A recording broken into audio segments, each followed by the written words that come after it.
हाय सांग माने नमस्कार जय जगन्नाथ। तो आज आम लाल भाजी साग बनामा। तो इन साग बनाबार के बैगन दुईटा टमाटर गोटे नहीं भाजी साग के मुई बाछी देछे भल करी आईना धोई दौचे। भाजी साग के धोई करी आम काटिदेमा छोट छोट करी बैगन टमाटर के भी काटिदेमा।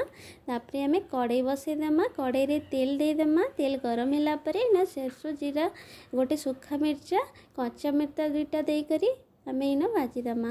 तापर आम बैगन के देकरी बैगन के भाजीदेमा। टिके भाजी हो गला परे बैगनटा आम इन टमाटर के भी देदेमा। टमाटर बैगन के भाजी देवे तापर इन आम लुण देदेमा।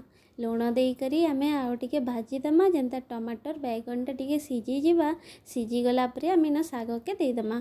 साग देदेवे आईन साग बैगन टमाटर के भल करी मिसई करी भाजी देवे। तापर 2-3 मिनिट लगी छाड़ी देवे। देख इन आम साग हो जाइए बहुत बढ़िया लगुचे। आपण मैंने पखाल संगे खाइबे बहुत बढ़िया लगबा। जदि आपण मन को रेसिपीटा भल लगी प्लीज़ लाइक और सब्सक्राइब कर देबे।